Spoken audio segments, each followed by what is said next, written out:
最近喺 Threads 好多人講，原來好多香港人都有發夢要考公開試呢個情況。有人 post 話自己40幾歲仲發緊考 A level 嘅夢，夢入面趕唔切去試場，去錯試場，溫錯書。另一個 post 就話公開試明明已經係10幾年前嘅事，但到今時今日每個月至少1、2晚都會發噩夢。夢入面入到試場先知自己冇溫書，剩翻5分鐘，但仲有10版卷未答。再有一個 DSE 世代嘅留言，自己都成26歲，成日發夢溫唔切書就去考 DSE， 一扎醒先意識自己一早已經大學畢業，出嚟社會做咗幾年嘢。睇完呢啲貼文同留言，覺得幾心酸，因為佢哋講嘅唔止係考試，佢講緊一種經歷嘅後遺。原來好多香港人明明身體一早已經離開咗校園，但心入面嘅某一部分仍然仲困喺試場。表面上我哋夢見自己考 A level、會考 DSE， 夢入面可能係中文卷、英文卷、數學卷，甚至係自己根本冇報過嘅科。但最恐怖嘅往往唔係題目本身，最恐怖係點解我冇溫書？點解我答唔晒啲題目？點解我去錯試場？呢啲夢真正重播嘅，其實係一種香港人好熟悉嘅恐懼。人生突然要我交卷，但我完全未準備好。現實中你可能唔係要考試，但你可能係聽日要交 proposal， 可能係公司突然重組，可能係見到同齡朋友升職、買樓、結婚、生仔，而自己好似仲企喺原地。可能係面對家庭、金錢、健康、前途，發現好多題目根本冇人教過你點答。但係大腦好直接，佢唔會同你講你最近面對住人生嘅不確定性，佢只會將你送翻去試場。因為公開試可能係好多香港人第一次真正感受到人生係有 deadline 嘅。年紀大少少嘅香港人應該記得會考同 A level， 會考要爭中六學位。A level 要爭大學學位，當年大學學位冇今日咁多，對好多家庭嚟講，公開試真係一個好窄嘅關口，過到就入到大學，過唔到就要即刻諗另一條出路。到後來 DSE 世代制度改咗，但一試定生死嘅感覺依然存在。DSE 考生要面對核心科、選修科、聯招、分數轉換、放榜、改選。好多學生由中四開始已經覺得自己坐上咗一架唔可以落車嘅高速列車。制度唔同，但背後信息好似冇變。呢次考試好似會決定你將來會成為邊種人咁。講到呢度，我哋都要公平啲。考試制度唔係完全冇用又冇價值。對好多普通家庭嚟講，公開試曾經係一條相對公平嘅路。你屋企冇背景、冇人脈、冇父母幫你鋪路。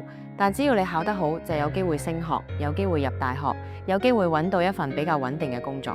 至少一份統一試卷，比起純粹靠關係、靠面試、靠家庭資源，某程度上係比較透明。所以問題唔係考試應唔應該存在，真正問題係我哋係咪將太多人生機會壓晒喺太少數考試上面？一個10幾歲嘅人，可能嗰年屋企有事，可能嗰排情緒低落。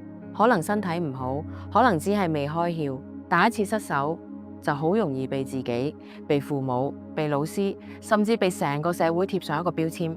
你唔夠叻，你係失敗者，你要行後備路線，呢啲先係令人受傷嘅地方。考試本來係用嚟量度學習成果，但喺香港，考試有時被放大到好似可以量度一個人嘅價值。點解公開試過咗咁多年，仲會喺夢入面翻嚟？我哋可以用一個心理學概念理解情緒記憶。人腦記住一件事，唔係只記住內容，仲會記住當時嘅感覺。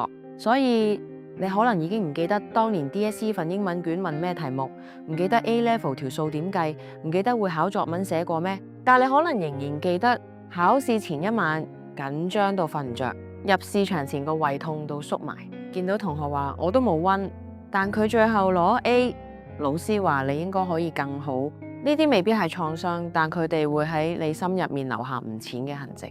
到你成年之後，每當再次遇到類似情緒嘅時候，當你即將被評核、怕失敗、怕落後、怕令人失望嘅時候，大腦就會打翻開呢啲舊檔案，而公開試就係香港人最熟悉嗰個壓力檔案。所以你發夢翻去考 DSE A Level 會考，可能係因為你最近又覺得自己要被評分，自己又有啲任務要去達成。儘管啲任務唔係國家俾你嘅，但你仍然會有壓力。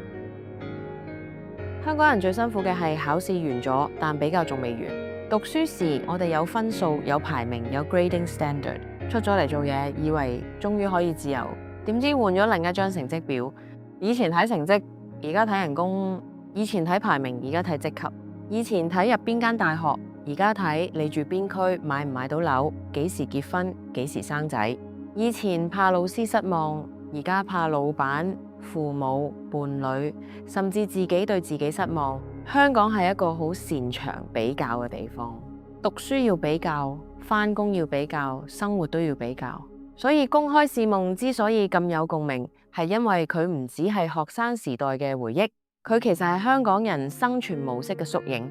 香港人永遠要證明自己做得夠好，好多人成年後變成好高功能、負好多責任、好捱得嘅人，但內心長期有一把聲同自己講：你唔可以失手，你唔可以慢過人，執輸行頭慘過敗家，你唔可以令大家失望。呢把聲可能就係當年公開試留下嚟嘅回音。香港教育最大問題未必係有公開試，而係我哋太容易將學生分成幾種人。讀書叻嘅叫有前途，成績普通嘅要再努力，成績差嘅就好似要盡快接受自己唔係讀書材料。但其實10幾歲嘅人點會咁早定型？有啲人係遲熟遲開竅，有啲人唔擅長考試，但好擅長做實事。有啲人唔識死記硬背，但有創意、有同理心、有手藝、有照顧人嘅能力。一份試卷可以量度一部分能力，但量度唔到一個人全部嘅可能性。佢量度唔到你將來會唔會成為一個好同事、好父母、好伴侶、好朋友。佢量度唔到你嘅善良、耐性、韌力、幽默感，或者你喺人哋最困難嘅時候願唔願意伸手扶人一把。如果教育只教我哋答標準答案，但冇教我哋面對人生冇標準答案嘅時候點算？咁就算我哋考完試，心入面仍然會好唔踏實。如果你到咗今日仍然會夢見自己返去考 A Level、DSE 或者會考，我想同你講，你唔奇怪，更加唔係脆弱，你亦都唔係冇放低，你可能只係一個曾經好努力、好驚失敗、好想為自己揾條出路嘅香港人。你當年可能真係太緊張、太孤單、太驚令人失望，所以你個大腦到今日仍然偶爾將你帶返去嗰個市場。但醒咗之後，你可以溫柔咁提醒自己，我已經唔喺嗰度，我已經唔需要再交嗰份卷，我已經唔需要再用一個分數證明自己係咪成功，係咪值得被愛。當年冇人同我哋講，考得唔好唔代表人生完咗，唔係每個人都要同一個時間開花，行慢少少，轉多個彎，兜遠路都唔代表你失敗。如果人生真係一場考試，香港人應該已經考到好攰。好彩，人生唔係公開試，公開試有標準答案，但人生唔會有。公開試有限時，但人生可以慢慢去改，逐少去建立。公開試有一科失手，成績表會記低，但人生失手好多時只係提醒你要轉個方向再繼續行。所以如果今晚你又夢見自己溫唔切書，趕唔切入市場，考 DSE、考 A Level、考會考，醒咗之後先深呼吸，你可以同自己講，嗰場考試一早已經完軌咗，你唔需要 repeat， 你更加唔需要每晚喺夢入面向任何人證明你自己。你今日過緊嘅唔係補考人生，係真正屬於你自己嘅人生，而你唔係一個分數，其實你一早已經跨過咗呢一關。